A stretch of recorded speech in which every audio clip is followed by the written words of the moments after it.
ओम गुरुर्ब्रह्मा गुरुर्विष्णु गुरुदेवो महेश्वरः गुरु साक्षात परब्रह्म तस्मै श्री गुरवे नमः।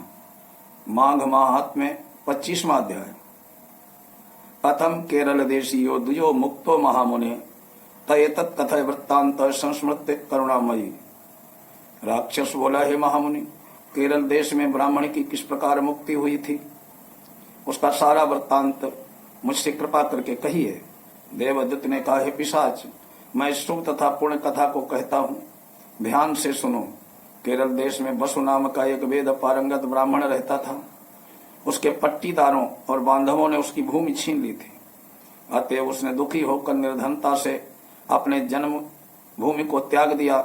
देश देश में घूमता हुआ कुछ दिन बाद अनेक व्याधि दुखों से दुखी हो एक दिन बहुत बड़े जंगल में गया। तीर्थ इत्यादि स्थानों में चलने से थका हुआ, भूख प्यास से पीड़ित होकर वो विंध्य पर्वत पर दुर्भिक्ष के कारण मृत्यु को प्राप्त हो गया। उसकी दाह क्रिया और दैहिक क्रिया भी नहीं हुई, जिससे वो उसी निर्जन वन में पवन की कंदरा में प्रेत होकर चिरकाल तक वास करता रहा। और शीत और ताप से तथा विहराहार के जल की इच्छा से बहुत हाहाकार करके रोता हुआ वायु रूप में इधर उधर घूमता था। उसको कहीं शरण और सुख न मिला। अपने किए कर्म के फल को भोगता रहा। जो लोग हवन भगवान का पूजन आत्मविद्या का अभ्यास नहीं करते, प्रसिद्ध तीर्थों से विमुख रहते हैं, जो दुखी लोगों को वस्त्र तांबूल सोना रत्न फल जल नहीं देते, वे ही कर्महीन होते हैं। कुटिल चोर ठग पाखंडी, जो बाल वृद्ध आतुर स्त्रियों पर निर्दयता करके उनका धन हरण करते हैं, वे अवश्य त्याग करने योग्य हैं। आग लगाने, विष देने, झूठी गवाही देने, ग्रामवासियों को यज्ञ न कराने, संतान, अपनी स्त्री, स्वामी, पिता, माता, बहन, शरणागत का त्याग करने, लोभी नास्तिक, दूसरे के गुरु देवता वेद धर्म की निंदा करने, बड़े तीर्थों में निकृष्ट दान लेने, गाय और भूमि को चुराने, परद्रोह और प्राणियों की हिंसा करने वाले, इन सभी को संसार में बारंबार जन्म लेने से कोटि योनि में नाना प्रकार के दुखदायी फल मिलते हैं। पिशाच, राक्षस और तिरछी चाल चलने वाले वृक्ष योनि में जन्म लेते हैं। उनको इस लोक और परलोक में रंच मात्र भी सुख नहीं प्राप्त होता। अतएव निषिद्ध कार्यों को छोड़कर धर्म, दान, तप, यज्ञ करना चाहिए। मंत्र, देवता, गुरु की सेवा चारों वर्ण वालों को सर्वदा निरंतर करना चाहिए। इस प्रकार धर्म का उपदेश देकर उस ब्राह्मण ने फिर से कहा कि उस केरलीय ने उस पर्वत में अधिक समय व्यतीत करते हुए एक बार मार्ग में एक पथिक को, जो 2 घड़े में त्रिवेणी का जल आनंद पूर्वक लिए जा रहा था और जनार्दन भगवान के पुनीत श्लोक गा रहा था, देखकर एकाएक उसका मार्ग रोक लिया। अपना रूप उसको दिखलाया और उससे कहा, तुम डरो मत।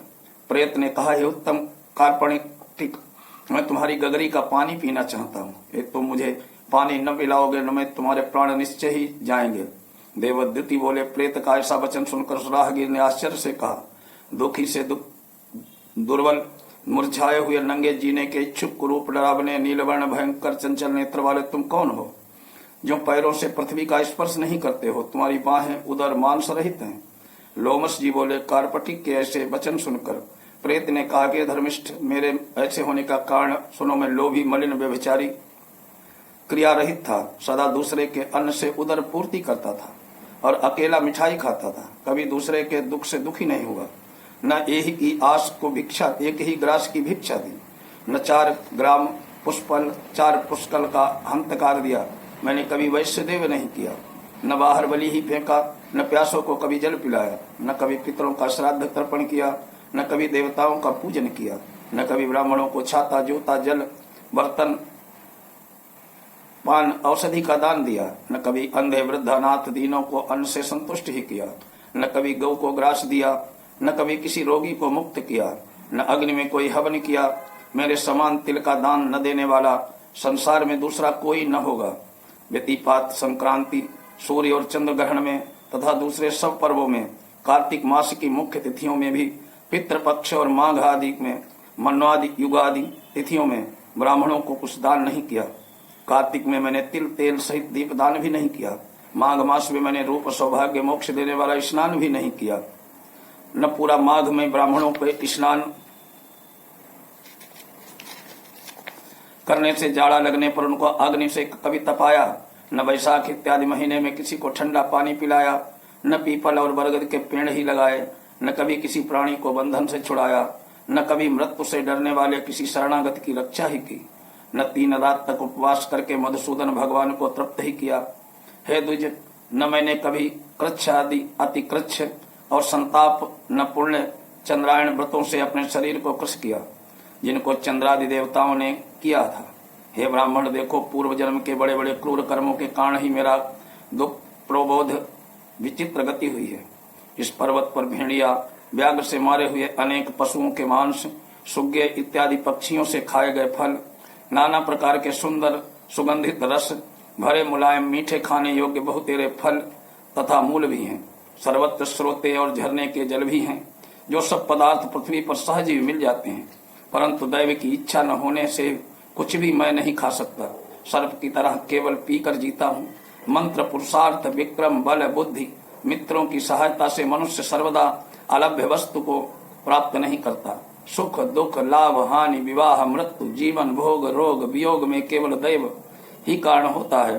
कुरूप, कुलीन, मूर्ख, कुकर्मी, निंदित, शूर, पराक्रमहीन, काने, लूले, बिना रोब के, नीतिहीन, निर्गुण तथा नपुंसक मनुष्य भाग्य से ही राज्य पर बैठते हैं।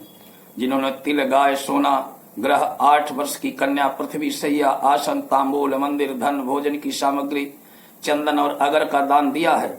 वन मार्ग में, पर्वत के अगले भाग, ग्राम और नगर में ऐसे भाग्यशाली पुरुषों के भोग नियोजित रूप से आगे आगे चलते हैं। इस पर्वत पर दूसरे भी बहुत से बलवान पिशाच और भयंकर राक्षस हैं, जिनमें न किसी की कोई कहीं पर वन में घूमते हुए अपने कर्म के अनुसार अन्न जल प्राप्त ही कर लेते हैं। ऐसा सुनकर आपको भय न हो, क्योंकि धर्मात्मा लोगों की पवित्रता ही उनकी रक्षा करती है। उनको कोई पीड़ा नहीं दे सकता। ग्रह, नक्षत्र, देवता भी पवित्रता की सर्वदा रक्षा करते हैं। राक्षस गण गोविंद के पवित्र भक्त आपको देख नहीं सकते। जो लोग नारायण की भक्ति में लीन रहते हैं, उनको राक्षस, प्रेत, पूतना, भूत, बेताल, गंधर्व, शाकिनी, आर्यक, रेवती, वृद्ध रेवती, मुखमंडली यज्ञ, क्रूरवाल, दुष्ट, वृद्ध, मात, भयंकर तथा अन्य विनायक इत्यादि अहकृत्या, सर्प, कूष्मांड और दूसरे दुष्ट जंतु, हे ब्राह्मण, पवित्र वैष्णव ब्राह्मण को नहीं देख सकते, न छू सकते हैं। हे ब्राह्मण, मैं इस प्रकार अपने कर्मों का फल यहाँ भोग रहा हूँ। एक समय मैंने जम्बालिनी नदी के किनारे पर घूमते हुए सारस के कहे हुए कुछ वचन को सुना था। एकदा तू गतो यावत् जम्बालिनी तटे सारसोदीर तब्वाक्यम सुत पर्यटतामया। श्री पद्म पुराण अंतर्गत माघ महात्म्य पिशाच बोधनाम सारसोदीर तम्बाक्य पिशाच वोचन नाम माँ संपूर्णम। श्री माँ लक्ष्मी नारायण भगवान की जय।